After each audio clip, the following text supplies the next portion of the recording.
नमो नमः। शुभ संध्या।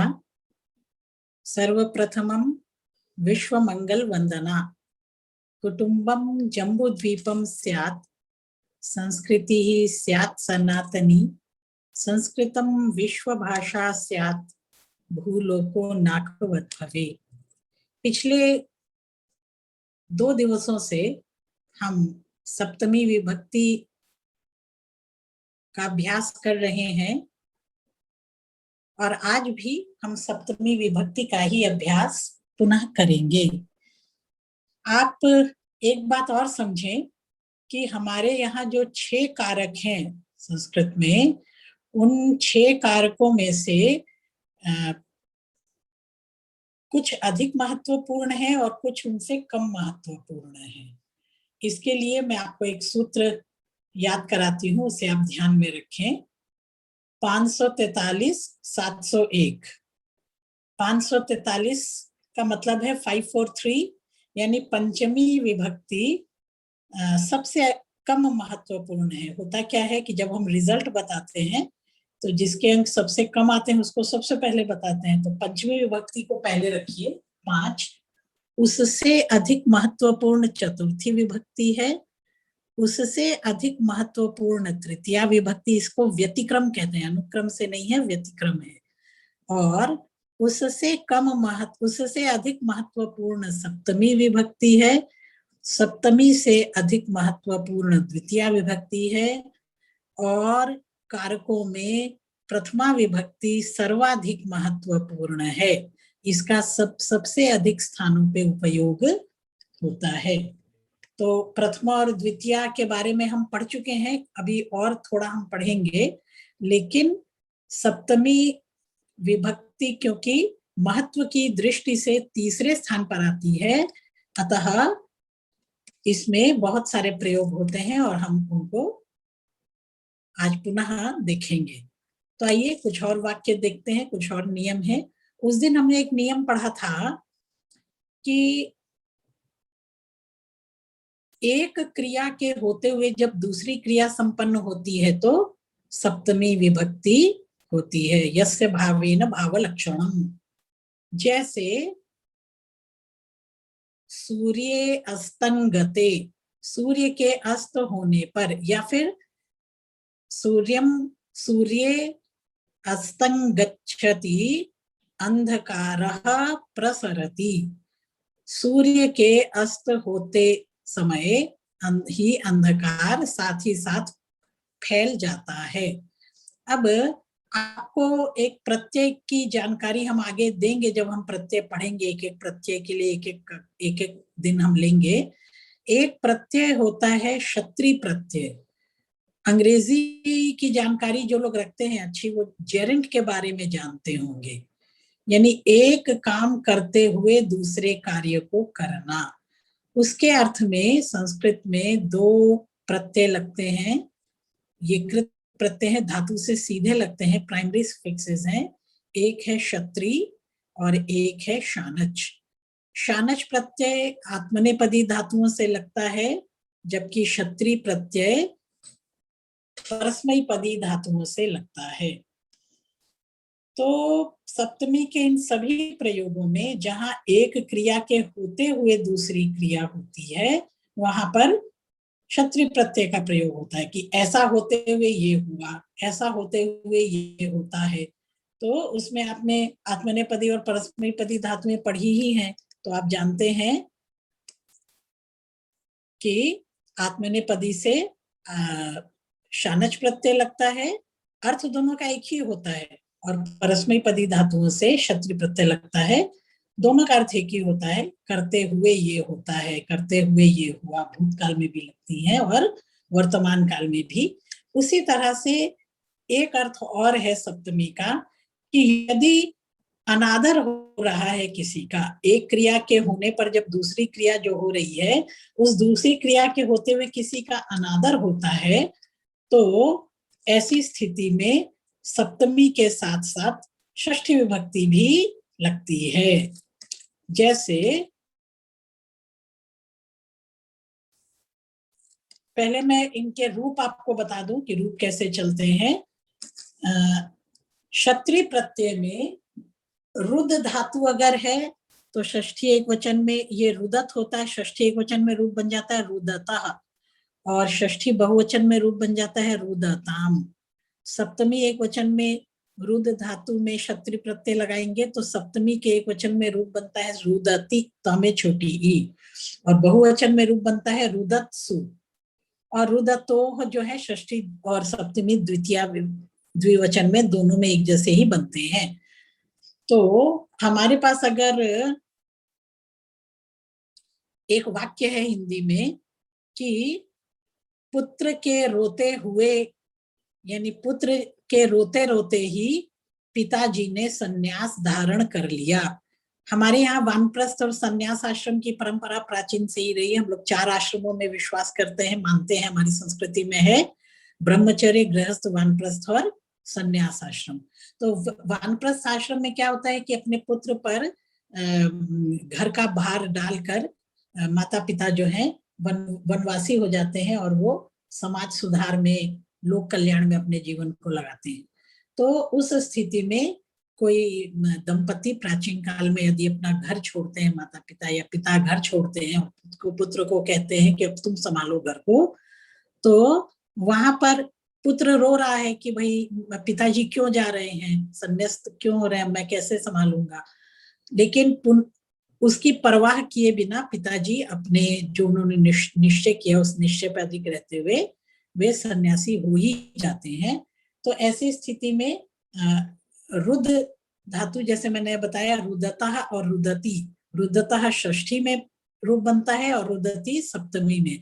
क्योंकि यहाँ पुत्र का अनादर परिलक्षित हो रहा है, इसलिए षष्ठी और सप्तमी दोनों ही लगेंगे। यस्य भावेन भाव लक्षणम में जब हम ये कहते हैं कि सूर्य के अस्ताचल में जाने पर अंधकार फैलता है, तो वहां पर किसी का अनादर नहीं हो रहा है, इसलिए वहां पर केवल सप्तमी लगेगी। सूर्य अस्तं गच्छति, सूर्य के अस्त होने पर अंधकारः प्रसरति। वसंते, वसंते आगच्छति, वसंत के आ जाने पर पुष्पाणि विकसन्ति, फूल खिलने लगते हैं, फूल खिल जाते हैं। तो वसंते गच्छति, वसंत के आने पर, वहां सप्तमी ही लगेगी क्योंकि वहां किसी का अनादर नहीं हो रहा है। लेकिन रोते हुए पुत्र को छोड़कर पिताजी सन्यास धारण कर रहे हैं, यहाँ पुत्र का अनादर हो रहा है। तो हमारा वाक्य होगा रोते हुए पुत्र को छोड़कर पिताजी जा रहे हैं सन्यास। तो इसके लिए हमारा संस्कृत में वाक्य होगी रुदति पुत्रे जनकः सन्यासं स्वीकृतवान, या जनकः सन्यासं स्वीकरोति। रुदति पुत्रे, पुत्र के रोते हुए होने पर, जनकः पिताजी सन्यासम स्वीकरोति, सन्यास को धारण करते हैं। सन्यासम स्वीकरोति, सन्यासम धारयति, कुछ भी कह सकते हैं। इसी में षष्ठी विभक्ति भी लगती है, तो ऐसा प्रयोग भी होगा रुदतः पुत्रस्य, रुदतः पुत्रस्य जनकः सन्यासम स्वीकरोति, ऐसा प्रयोग होता है। और उदाहरण हम देख लेते हैं कि अब आजकल क्या है कि बच्चों को विदेश जाने की बहुत इच्छा होती है। माता पिता वृद्ध हो गए लेकिन उसकी चिंता किए बिना अपने कैरियर को देखते हुए, और माता पिता भी नहीं रुकते हैं क्योंकि वो तो निस्वार्थ भाव से काम करते हैं, और बच्चों को चाहिए, उनका ये कर्तव्य है कि वो माता पिता को न छोड़कर जाएं। तो पिता के रोते हुए पुत्र विदेश जाता है, तो रुदतः जनकस्य पुत्रः विदेशं गच्छति, अथवा रुदति जनके पुत्रः विदेशं गच्छति। यहाँ भी पिताजी का अपमान हो रहा है। अथवा एक और धातु है विलाप करना, तो विलपति जनके पुत्रः विदेशं गच्छति, है ना, या विलपतः जनकस्य पुत्रः विदेशं गच्छति। तो यहाँ अनादर में षष्ठी और सप्तमी दोनों विभक्तियां लगती हैं। ये मुझे लगता है अब आपको समझ में आ गया होगा। एक और बहुत महत्वपूर्ण नियम है सप्तमी के बारे में। आपने कंपैरेटिव और सुपरलेटिव डिग्री पढ़ाई ही होगा, जहां पर आप बिगेस्ट, स्मॉलेस्ट या गुड, बेटर, बेस्ट ऐसा प्रयोग करते हैं। तो बेस्ट के लिए आप द लगाते हैं ना, ही इज द बेस्ट। लेकिन संस्कृत में इसको चुनाव करना कहते हैं। जब आप अनेकों में से किसी एक का चुनाव करते हैं, चाहे वो किसी एक क्रिया का करें, किसी एक गुण का करें, किसी एक जाति का करें या किसी एक व्यक्ति का चुनाव करें, ऐसी स्थिति में आप सप्तमी विभक्ति का प्रयोग करते हैं। हम उदाहरण देख लेते हैं। इसके लिए संस्कृत का जो सूत्र है वो है यतश्च निर्धारणे।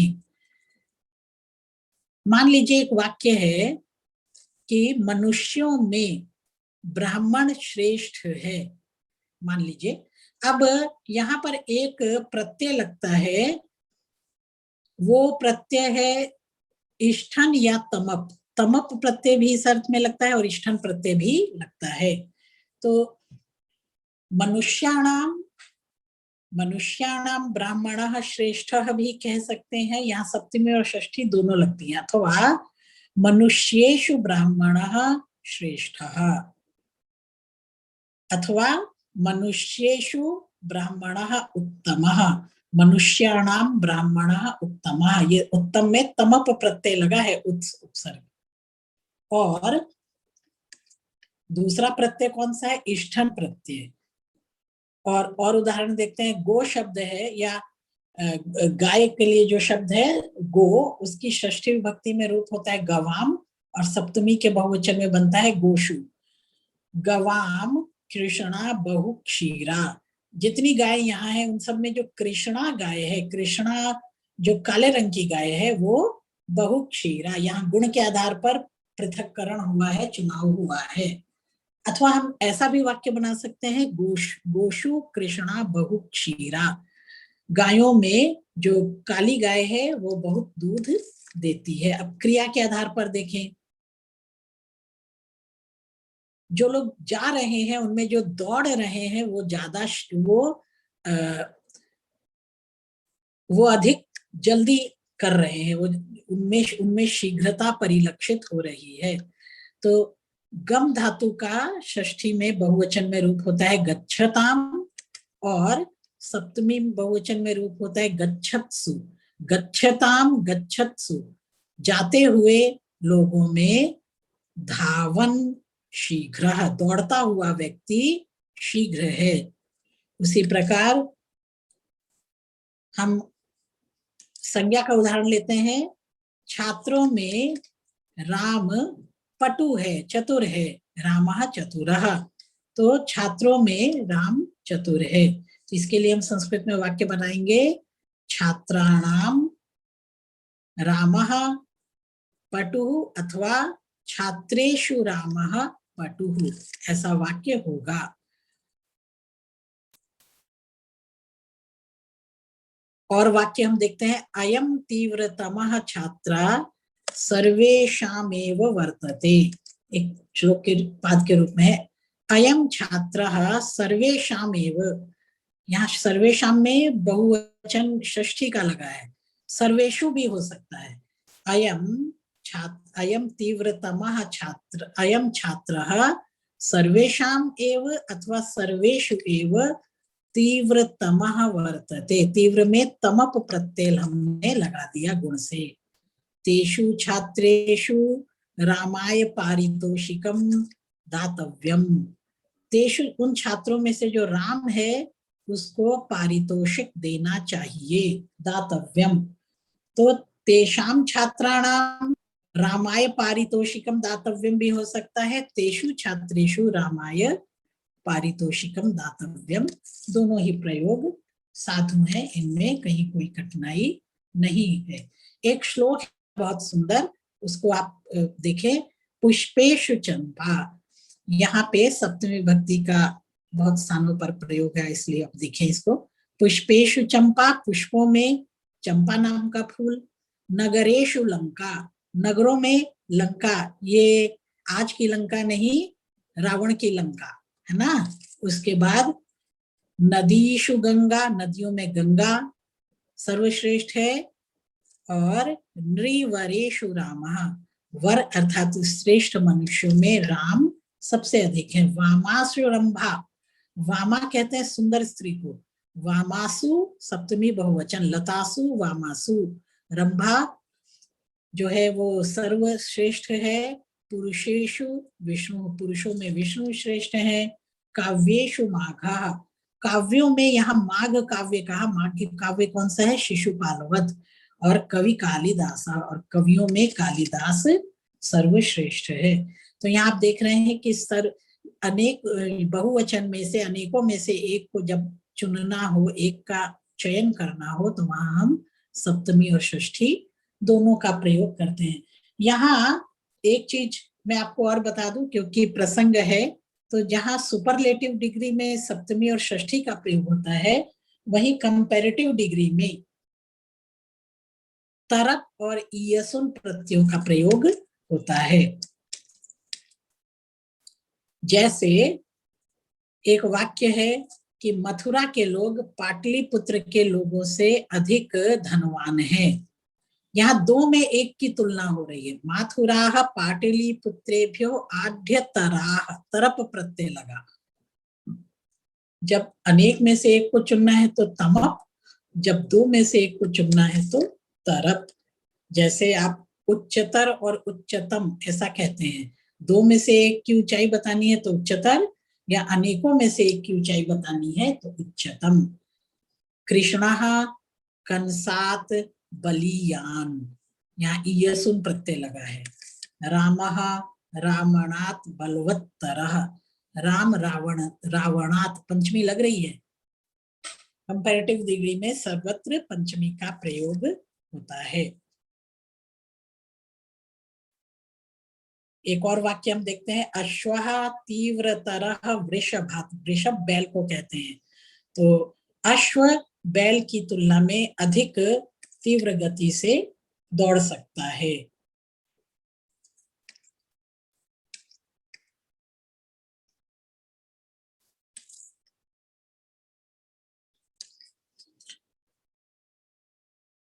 एक और बहुत सुंदर नियम है जो आप अपने वाक्यों में प्रयोग ला सकते हैं, कि इसके लिए पाणिनि ने सूत्र दिया है, सप्तमी पंचम्यौ कारक मध्य।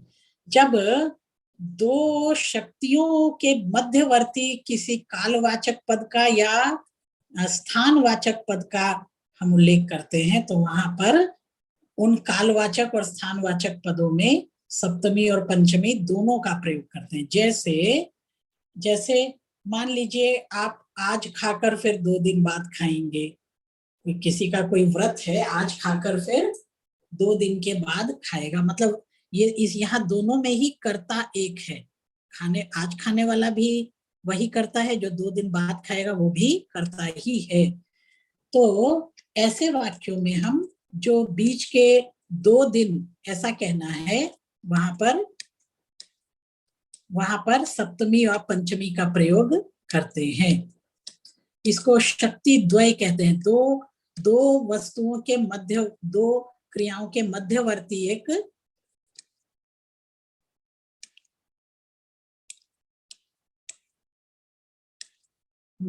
जैसे एक उदाहरण देखते हैं, अद्य भुक्त्वा रामः द्विदिवसे भक्ष्यति। आज खाके राम 2 दिन के बाद खाएगा, खादिष्यति। अद्य भुक्त्वा, आज खाके रामः 2 दिनों के बाद, द्विदिवसे 2 दिनों पर खाएगा। तो आप इसको ऐसा भी कह सकते हैं कि अद्य भुक्त्वा रामः द्विदिवसे खादिष्यति, अथवा आप ऐसे भी कह सकते हैं कि अद्य भुक्त्वा रामः द्विदिवसात्, यहाँ पंचमी और सप्तमी दोनों लगा सकते हैं। उसी प्रकार एक और उदाहरण देखते हैं, जहां पर स्थान की बात होगी वहां पर भी ऐसा होगा। जैसे यहाँ स्थित रहकर राम एक कोस पर लक्ष्य को भेद सकता है। तो यहाँ राम अलग है और लक्ष्य कर्म है, मतलब कर्ता जो है वो भेदन, कर्ता जो है वो तीर चला रहा है लक्ष्य, और जो जहाँ भेदन क्रिया हो रही है वो कर्म है।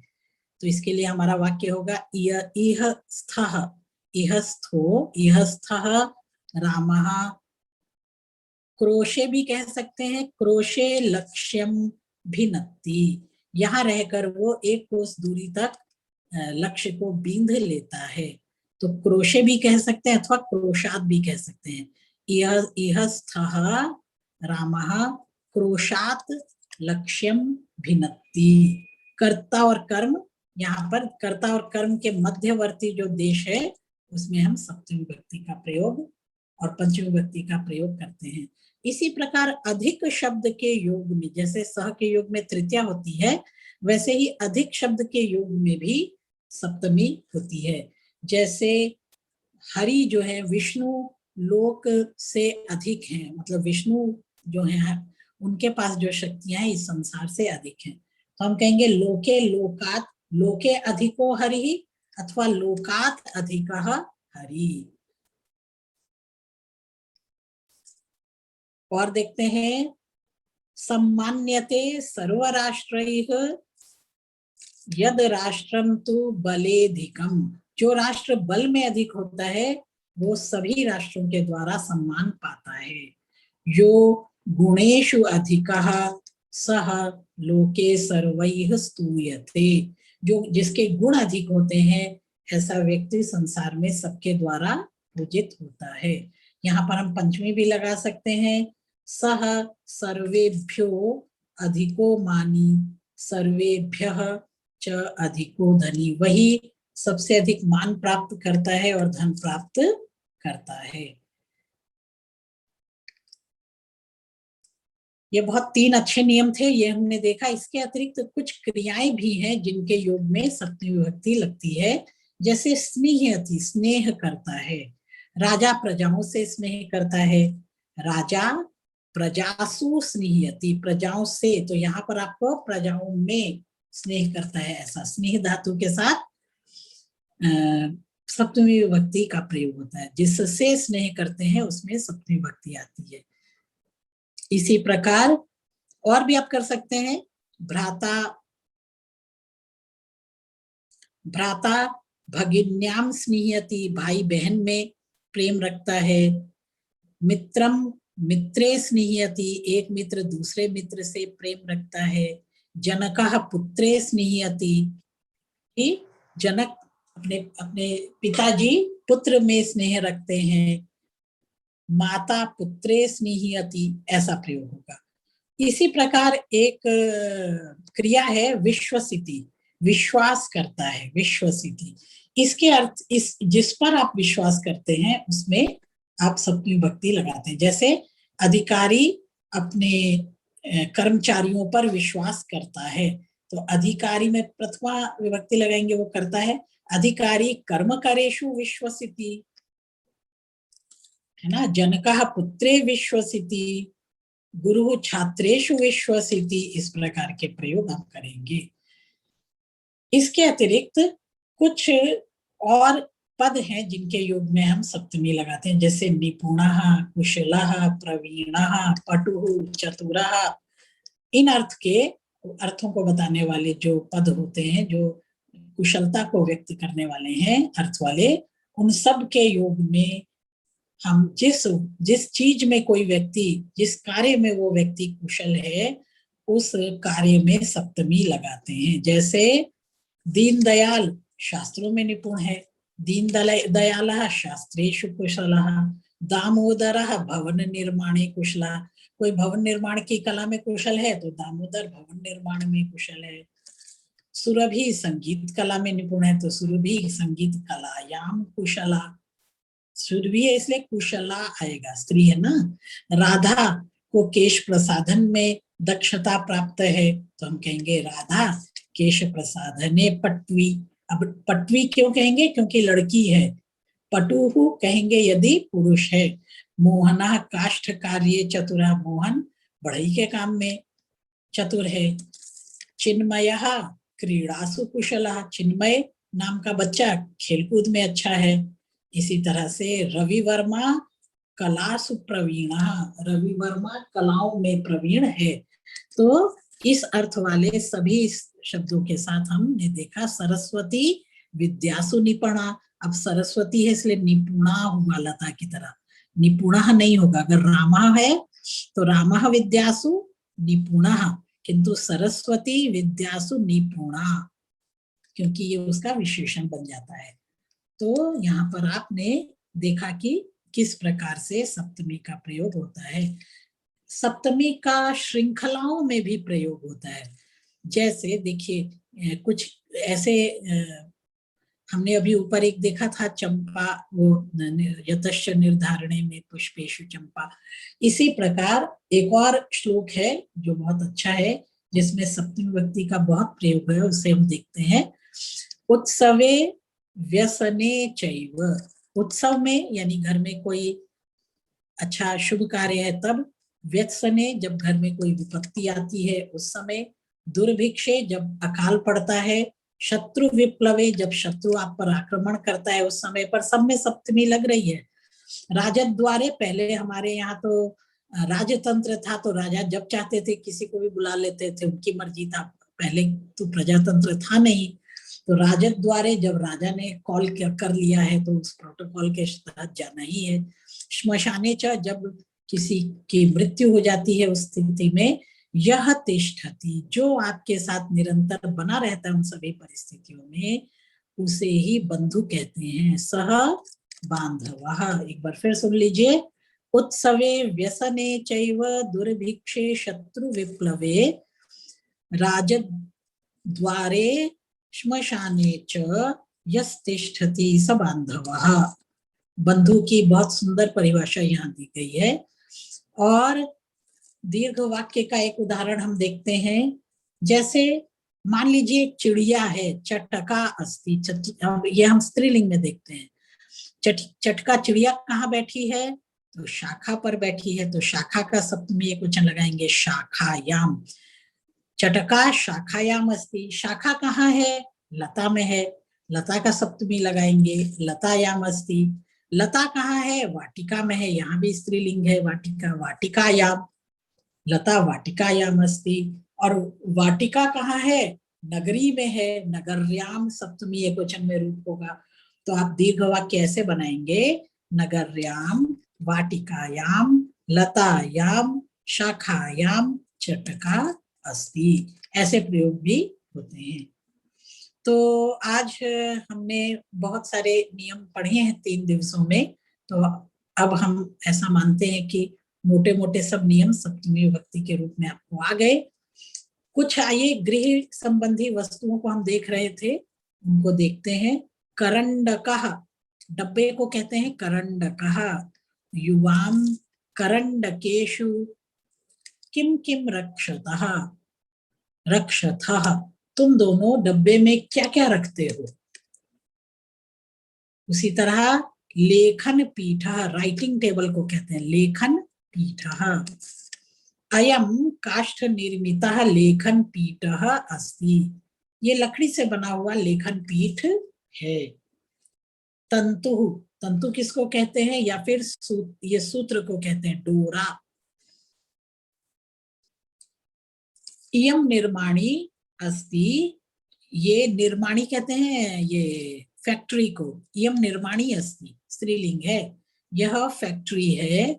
अत्र अत्र श्रमिकाः तंतुभिः वस्त्राणि निर्मान्ति, यहाँ श्रमिक तंतुओं से, सूत्रों से वस्त्र का निर्माण करते हैं। काष्ठ पटलम किसको कहते हैं, तख्त को कहते हैं, जो लकड़ी का एक तरह का चौकी होती है, चौकी को काष्ठ पटलम कहते हैं। तो हमारा वाक्य हो सकता है सन्यासी काष्ठ पटले स्वपीति अथवा शेते। आगे हम देखते हैं उपधानम, तकिए को कहते हैं। प्रायशः जनाः शयन समये उपधानम उपधानम उपयुञ्जन्ति। प्रायः लोग सोने के समय उपधान का प्रयोग करते हैं। पत्राली, पत्राली कहते हैं पत्तल को। संप्रति भोजनाय पत्राली अपि स्थालिका स्थाने उपयोगे अस्ति। आजकल जो है संप्रति मतलब अभी, अभी के समय में, भोजनाय भोजन के निमित्त, पत्राली अपि पत्तल भी थालिका स्थाने थाली के स्थान पर उपयोग में है। तो ये थोड़े से हमने गृह संबंधी शब्दों को उनके वाक्यों के साथ देखा। अब एक प्रश्न मैं आपके लिए फिर यहाँ छोड़ना चाहती हूँ कि गीता के पद्य 1 से 10 तक में जितने भी सर्वनाम रूप आए हों, चाहे वो किसी भी विभक्ति में हो, उन्हें आप चुनकर यहाँ लाएंगे और फिर हम अगली कक्षा में चर्चा करेंगे, या जब कभी अपलोड हो तो इस पर आप कमेंट में भी लिख सकते हैं। आज हम यहीं तक रखते हैं। आपने धैर्यपूर्वक सुना। आप सबको बहुत बहुत धन्यवाद। शुभ रात्रि।